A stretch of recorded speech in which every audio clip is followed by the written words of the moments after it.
Uttarakhand express में आप सभी का बहुत स्वागत है। आपके साथ मैं हूं नलिनी पांडे। ऋषिकेश के पास नरेंद्र नगर से खबर है। यहां पर नमाज स्थल पर पहुंचकर हिंदू संगठनों ने हनुमान चालीसा का पाठ किया।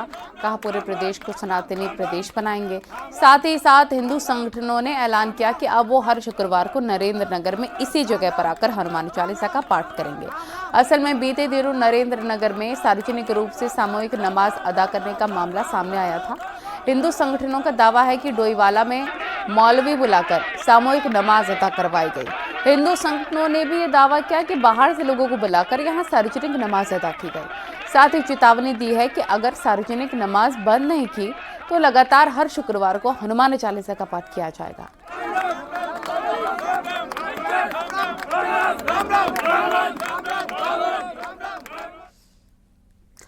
देहरादून के सहसपुर में नकली दवाई फैक्ट्री का भंडाफोड़ हुआ है। ग्रीन हर्बल नाम की कंपनी में गड़बड़झाला किया जा रहा था और इस कंपनी में कैंसर से लेकर कई बीमारियों की दवाई नकली तरीके से बनाई जा रही थी। सूचना पर पुलिस, औषधि विभाग, नारकोटिक्स की टीम ने नशे की प्रतिबंधित दवाइयों का जखीरा बरामद किया और कंपनी मालिक समेत 5 के खिलाफ केस दर्ज किया है, जबकि मौके से 3 आरोपियों को गिरफ्तार भी किया गया।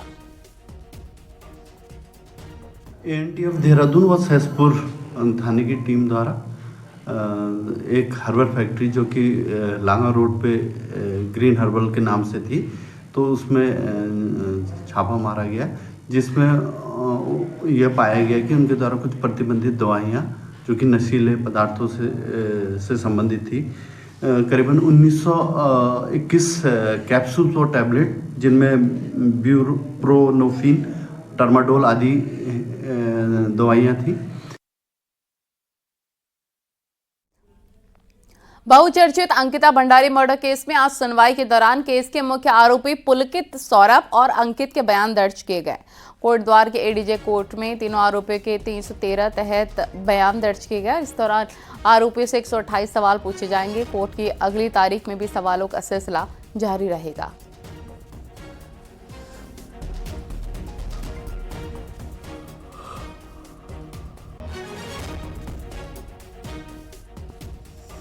पुलकित, सौरभ, अंकित के बयान दर्ज।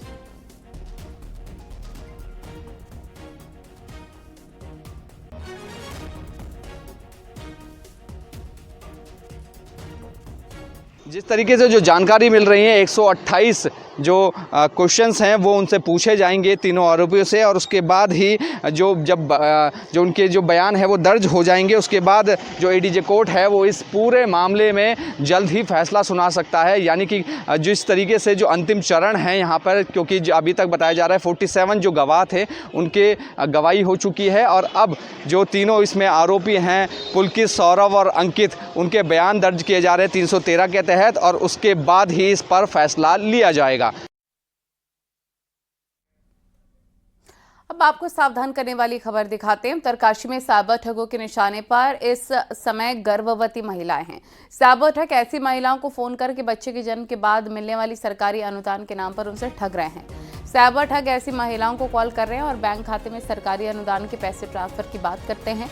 साथ ही ओटीपी शेयर करने के लिए कहते हैं, जिसके बाद वो महिलाओं के खाते से पैसे उड़ा देते हैं, जबकि ऐसे किसी अनुदान के लिए कोई फोन सरकार या विभाग की ओर से नहीं जाता है। वहीं स्वास्थ्य विभाग ने महिलाओं से सतर्क और जागरूक रहने की अपील की है।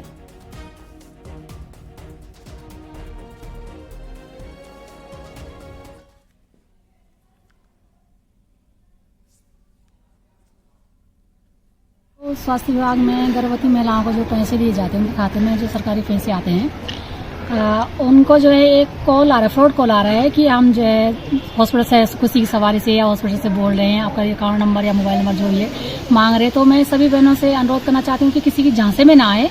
मेरे संज्ञान में अभी आया है कि कुछ महिलाओं को जो है फ्रॉड कॉलें आ रही हैं और उनसे कोई ओटीपी कोई मांग रहा है, लेकिन हमारे जिला चिकित्सालय में यहाँ से कोई ऐसी कॉल नहीं जाती है।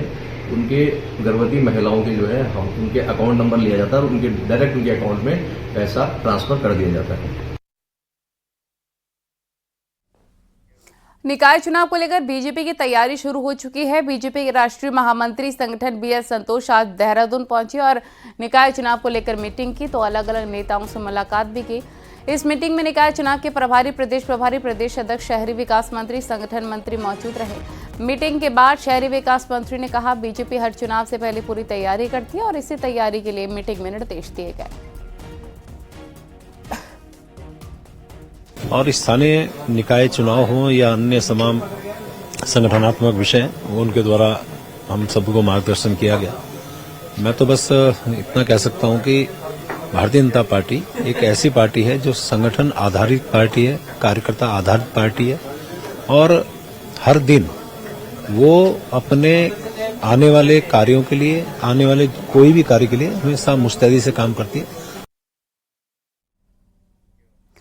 उत्तराखंड में कभी भी निकाय चुनाव का ऐलान हो सकता है। ऐसे में सबसे पुराने और सबसे बड़ी देहरादून नगर निगम की मेयर सीट प्रत्याशियों के लिए ही नहीं बल्कि पार्टियों के लिए भी प्रतिष्ठा का सवाल बन जाती है। लेकिन राजधानी होने के कारण इसके सामने बड़ी चुनौती भी उतनी ही बड़ी है।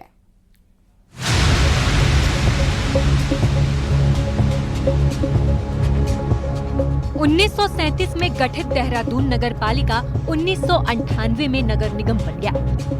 तब 40 वार्ड वाला ये निगम आज 100 वार्ड में तब्दील हो गया। प्रदेश के इस सबसे बड़े नगर निगम में 7.5 लाख से ज्यादा वोटर हैं, लिहाजा इस निगम की सवारी करना किसी चुनौती से कम नहीं है, खासकर बीजेपी के लिए जो सरकार में भी है और पिछले 3 टर्म से देहरादून नगर निगम में भी। राजधानी होने के कारण देहरादून पर जनसंख्या का भारी दबाव है। इस दबाव के चलते अनियोजित निर्माण देहरादून की सबसे बड़ी समस्या है, जिसने शहर की तस्वीर ही बिगाड़ रखी है। ट्रैफिक का दबाव इतना है कि सड़कें छोटी पड़ने लगी हैं। आए दिन जाम से लोग हलकान हैं। शहर में ड्रेनेज सिस्टम एक बड़ी समस्या है। बरसात में सड़कें तालाब बन जाती हैं। नगर निगम के लिए मलिन बस्तियां भी एक बड़ी समस्या है।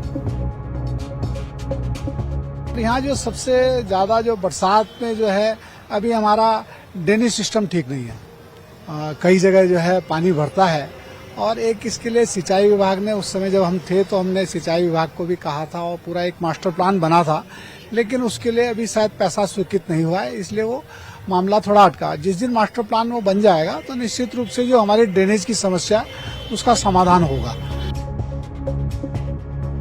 देहरादून में 2 बार के मेयर रहे विनोद चमोली का भी मानना है कि राजधानी होने के कारण भी देहरादून नगर निगम में चुनौतियां कम नहीं है। करीब 196 वर्ग किलोमीटर एरिया में फैले देहरादून नगर निगम से लोगों को उम्मीदें बहुत है, लेकिन नगर निगम के पास अधिकार सीमित है। निगम को ज्यादातर विकास कार्यों के लिए सरकार पर निर्भर रहना पड़ता है, जिसकी आम लोगों को जानकारी नहीं होती।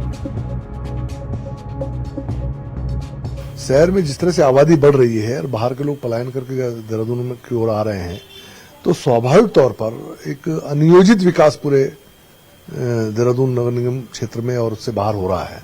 तमाम कॉलोनाइजेशन हो रही है, तो वो अपने आप में एक चुनौती बनी हुई है। जैसी जनसंख्या बढ़ेगी तो निश्चित तौर पर स्थापना सुविधाएं कम पड़ेंगी, तो वो हमारे लिए एक बड़ी चुनौती है। प्रदेश में अन्य नगर निगमों की बात करें तो दूसरा बड़ा नगर निगम है हल्द्वानी, जहां 60 वार्ड और 2,41,000 मतदाता हैं। प्रदेश का सबसे छोटा नगर निगम है अल्मोड़ा, जहां 25,600 मतदाता हैं। यहां पहली बार नगर निगम का चुनाव होगा। देहरादून से न्यूज 18 के लिए सुनील नवप्रभात की रिपोर्ट।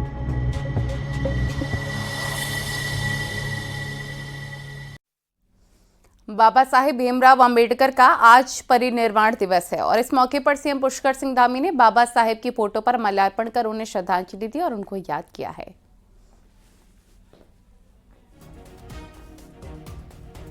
ये तस्वीरें देख सकते हैं आप देहरादून से।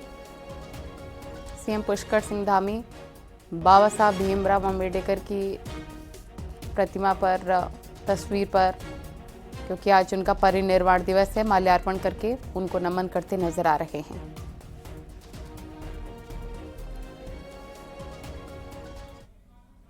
डॉक्टर भीमराव अंबेडकर के महापरिनिर्वाण दिवस के मौके पर बीजेपी प्रदेश कार्यालय में श्रद्धांजलि सभा का आयोजन हुआ।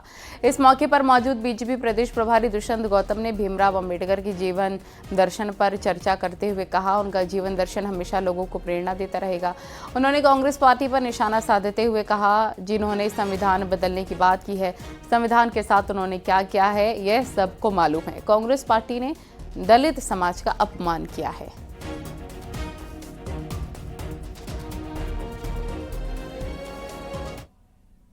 अंबेडकर जी का परिनिर्वाण दिवस है। आज पूरे देश के अंदर और विश्व के अंदर उनके पुण्यतिथि पर पुष्पांजलि अर्पित करने का काम किया गया है। संकल्प लिया है, 2 दिन के पार्लियामेंट में डिबेट होने वाली है। डॉक्टर भीमराव अम्बेडकर जी के देश के निर्माण में क्या योगदान रहा है उस पर चर्चा हो गई और उनको भी मुंहतोड़ जवाब दिया जाएगा। जिन्होंने डॉक्टर अम्बेडकर के संविधान को बदलने का पाप किया है, प्रियम्बल को बदला है उन्होंने। देहरादून से खबर, जहां कैबिनेट मंत्री धन सिंह के घर के बाहर कांग्रेस विधायक प्रीतम सिंह ने समर्थकों के साथ धरना दिया। इस दौरान बड़ी संख्या में पुलिस फोर्स भी तैनात रही। कांग्रेस विधायक प्रीतम सिंह ने आरोप लगाया कि मंत्री धन सिंह मिलने का वक्त नहीं देते थे। प्रीतम सिंह ने आरोप लगाया कि राज्य में शिक्षा स्वास्थ्य का हाल चौपट है और एक मंत्री दूसरे विधायक को भी मिलने का वक्त नहीं दे रहे। धरने में शामिल होने के लिए कांग्रेस प्रदेश अध्यक्ष करण महारा भी पहुंचे। हालांकि पुलिस ने प्रीतम सिंह को गेट से सामने से ही हटाकर पुलिस लाइन ले गई। इस दौरान प्रीतम सिंह के समर्थक पुलिस से भिड़ते भी नजर आए।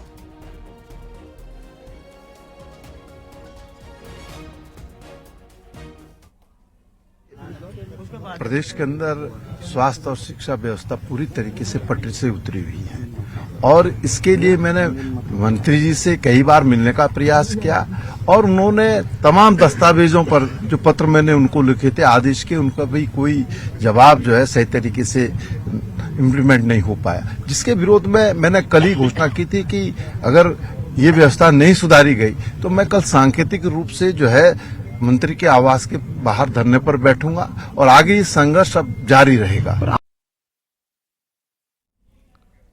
बीजेपी और कांग्रेस में आखिर चल क्या रहा है? पहले बीजेपी ने दावा किया कि कांग्रेस में बड़ी टूट होगी, वहीं ठीक इससे उलट कांग्रेस ने अब बड़ा दावा किया है कि जल्द बीजेपी को झटका लगेगा।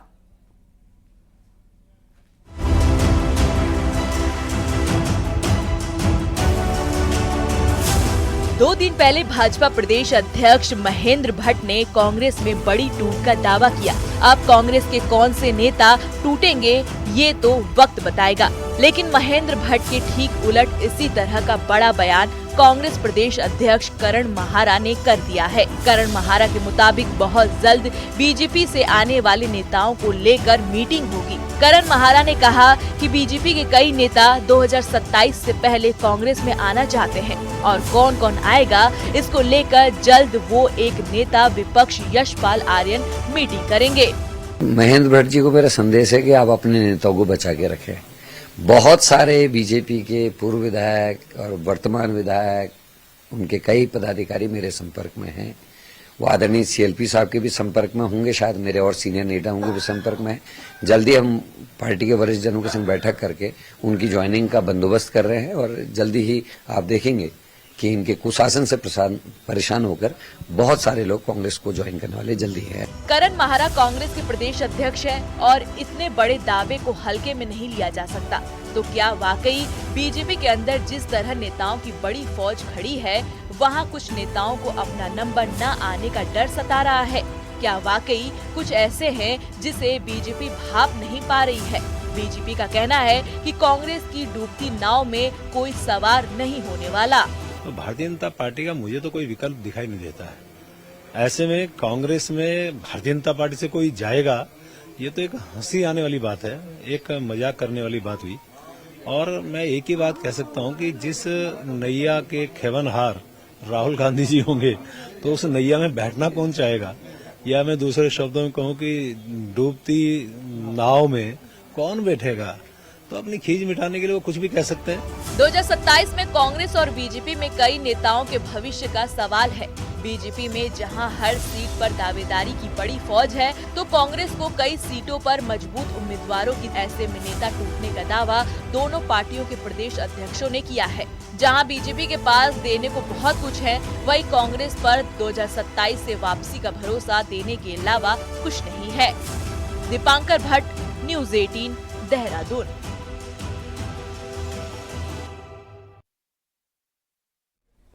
रामनगर में इन दिनों एक सांभर डियर आबादी के पास देखा जा रहा है। पहले ये सांभर फॉरेस्ट कंपाउंड के पास दिखाई देता था, लेकिन अब ये कोसी बैराज के पास अक्सर दिखाई दे रहा है। ये इंसान के साथ इतना घुल मिल गया है कि इसे अब ट्रैफिक का भी डर नहीं रहा। अब ये आराम से ट्रैफिक के बीच घूमता हुआ मिल जाता है। लेकिन वन्य जीव प्रेमी इसके इस व्यवहार को इंसान के लिए अच्छा नहीं मान रहे। उनका मानना है कि इनके पीछे ही मांसाहारी जीव खींचे चले आते हैं।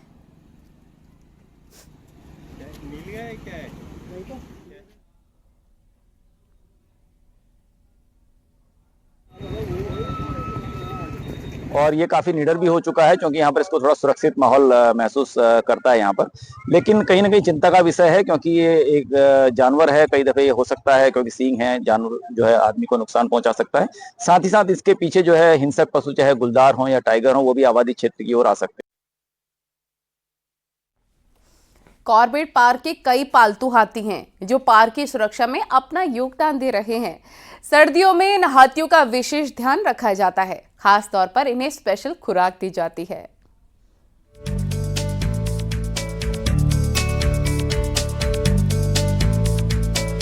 कार्बेट में 12 पालतू हाथी हैं जो कार्बेट पार्क में गश्त और रेस्क्यू में बहुत महत्वपूर्ण भूमिका निभाते हैं। लेकिन हाथी को पालना किसी चुनौती से कम नहीं।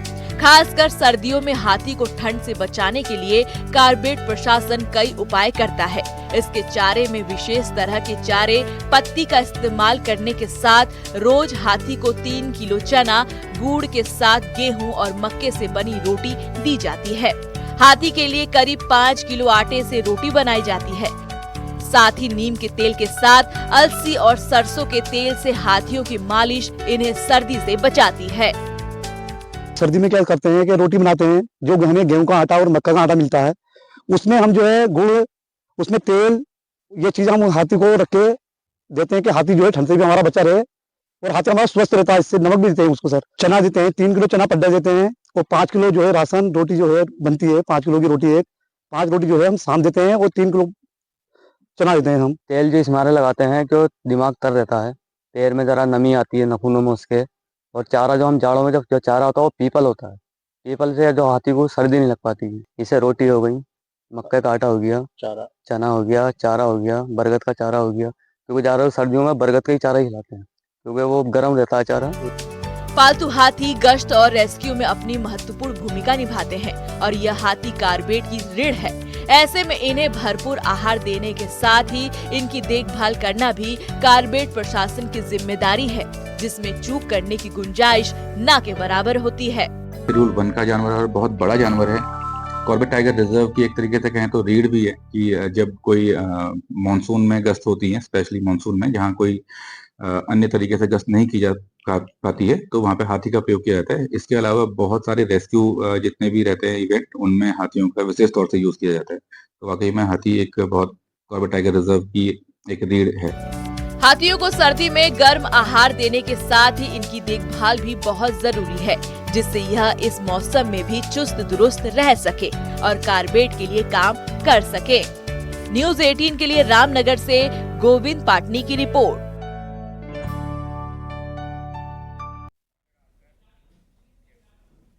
अब आपको दिखाते हैं पहाड़ टॉप 10 न्यूज। चंपावत के लोहा घाट में मल्लिकार्जुन स्कूल के नए भवन का लोकार्पण किया गया। निजी स्कूल के इस कार्यक्रम में सीएम पुष्कर सिंह धामी शामिल हुए।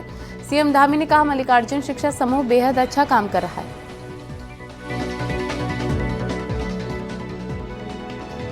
पिथौरागढ़ में हनुमान मंदिर के पास एक जीप खाई में गिर गई। जीप में 3 लोग सवार थे जिन्हें मामूली चोटें आईं। विकासनगर में एक ट्रक अनियंत्रित होकर खाई में गिर गया। ट्रक चालक ने कूदकर अपनी जान बचाई। पौड़ी पुलिस ने अवैध रूप से लाई जा रही अंग्रेजी शराब बरामद की। साथ ही एक आरोपी को अरेस्ट किया जो गांवों में शराब बेचता था। निकाय चुनाव के लिए कांग्रेस ने अल्मोड़ा में धारचूला विधायक हरीश धामी को प्रभारी बनाया है। हरीश धामी ने कार्यकर्ताओं की बैठक कर उनमें जोश भरा। निकाय चुनाव की तैयारी आम आदमी पार्टी ने भी शुरू कर दी है। पार्टी अल्मोड़ा में मेयर समेत 40 वार्डों का चुनाव लड़ने की तैयारी कर रही है। बागेश्वर के कपकोट की चीराबगड़ पोंथिंग रोड की हालत जल्द सुधरेगी। विधायक ने इसके सुधारीकरण और डामरीकरण के लिए भूमि पूजन किया। पिथौरागढ़ में फॉरेस्ट फायर सुरक्षा समिति की मीटिंग हुई, जिनमें जंगलों में लगने वाली आग को रोकने के तरीकों पर चर्चा की गई। हरिद्वार के बैरागी केंद्र के गंगा घाट पर अचानक सांप आ जाने से अफरा तफरी मच गई। बिना किसी को नुकसान पहुंचाए सांप झाड़ियों में चला गया। बागेश्वर के कांग्रेस दफ्तर में बाबा साहेब की पुण्यतिथि मनाई गई। साथ ही आज के दिन को बलिदान सद्भावना दिवस के रूप में मनाया गया। पिथौरागढ़ डीएम ने अधिकारियों की मीटिंग ली, जिनसे बैंकों द्वारा वित्तीय साक्षरता शिविर के साथ ही डिजिटल बैंकिंग, रोजगार के लिए लोन देने के निर्देश दिए गए। चंपावत के लोहा घाट के मल्लिकार्जुन स्कूल के नए भवन का लोकार्पण किया गया। निजी स्कूल के इस कार्यक्रम में सीएम पुष्कर सिंह धामी शामिल हुए। सीएम धामी ने कहा, मल्लिकार्जुन शिक्षा समूह बेहद ही अच्छा काम कर रहा है, क्योंकि ये समूह बच्चों के व्यक्तित्व निर्माण की दिशा में अतुलनीय कार्य कर रहा है। इस स्कूल में बच्चों को आधुनिक विषयों के साथ विदेशी भाषा का भी ज्ञान दिया जा रहा है। साथ ही स्कूल में हिंदू संस्कृति और कुमाऊनी भाषा का भी ज्ञान दिया जा रहा है। भाइयों बहनों, शिक्षा व्यवस्था किसी भी समाज के लिए बहुत ही महत्वपूर्ण एक स्तंभ है, एक आधार स्तंभ है। और आज बच्चों को शिक्षा प्रदान करने के साथ साथ उनके संपूर्ण व्यक्तित्व का विकास करना भी अत्यंत महत्वपूर्ण है। मुझे जानकर प्रसन्नता हो गई है। बीजेपी के राष्ट्रीय मीडिया प्रमुख और गढ़वाल से सांसद अनिल बलूनी आज चमोली के कर्णप्रयाग शहर के दौरे पर रहे। इस दौरान कर्णप्रयाग के बहुगुड़ा नगर और सुभाष नगर का दौरा किया। बलूनी ने यहां क्षतिग्रस्त हो चुके 36 परिवारों के मकानों का मुआयना लिया। बलूनी ने प्रभावितों को पूरी मदद का आश्वासन दिया। आपको बता दें कि यहाँ के पीड़ित लोग अपने घर छोड़कर किराए पर रहने को मजबूर हैं और सरकार से मुआवजे की मांग करते हैं। सांसद बलूनी ने सभी को मदद का भरोसा दिया है। उनका भी देख लेते सब। हाँ सर, यहीं से अच्छा से दिख जाएगा सर, वहाँ की भी ऐसी और दोनों मकान अच्छे से दिख जाएंगे।